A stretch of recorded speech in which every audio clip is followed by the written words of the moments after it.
poin-poin yang kita telah. Silakan. Okey, terima kasih WB Bendara Datuk Awang.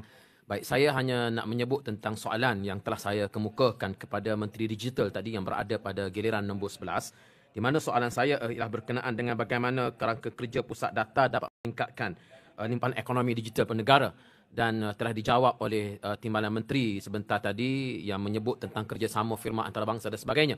Cuma di dalam soalan tambahan saya ialah saya menyebut tentang Digital Trade Agreements yang di dalam poin ini berada pada nombor 5.3 kalau tak silap.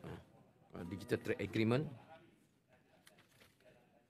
3.3. Ya, 3.3. Di mana saya menyebut berkenaan dengan 3.3 ini ialah Malaysia shall consult with the United States before entering into a new digital trade agreements with another country that jeopardize essential of US interest.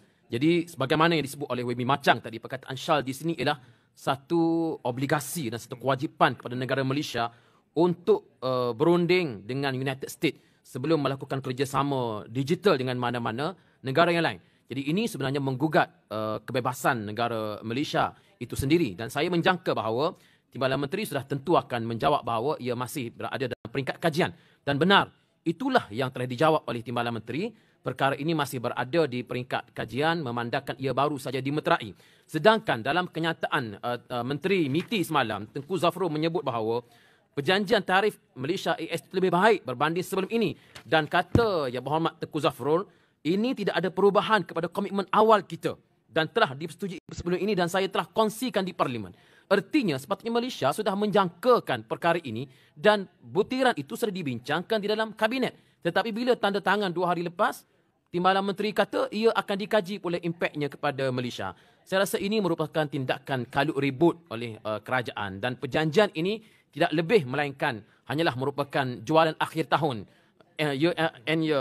sale, jualan akhir tahun yang telah dilakukan oleh kerajaan Malaysia, ataupun kalau dengan istilah yang lebih kasar sebagaimana disebut oleh WB Macang, settlement agreements, perjanjian syaitan yang telah dilakukan oleh kerajaan Malaysia, dan satu perkara yang tidak sepatutnya dilakukan dalam keadaan sekarang ini. Jadi apa yang telah disebut tadi dalam jawapan Timbalan Menteri tadi mengesahkan bahawa kerajaan sebenarnya tidak bersedia untuk menerima impak daripada perjanjian ini, tetapi demi untuk menunjukkan bahawa kita ini pro kepada Amerika, kita sign agreement, dahlah kita sambut dia dengan tarian dan sebagainya dengan penuh kemeriahan, dan akhirnya dapatlah kita dua perkara, sebatang peng dapat duduk bersama dalam kereta bersama dengan Presiden Amerika Syarikat. Tahniahlah kita ucapkan kepada Perdana Menteri Malaysia.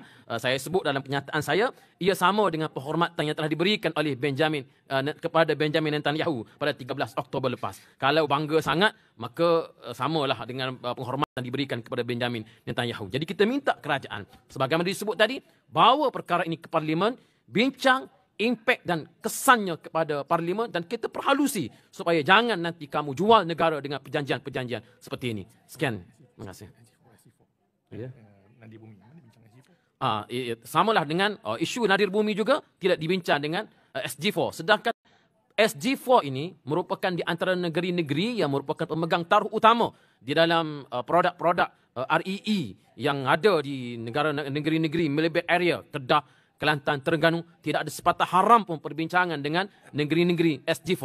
Jadi saya kira ini merupakan satu daripada pengkhianatan yang telah dilakukan oleh kerajaan hari ini demi nak memperlihatkan kita ini pro kepada Amerika Syarikat.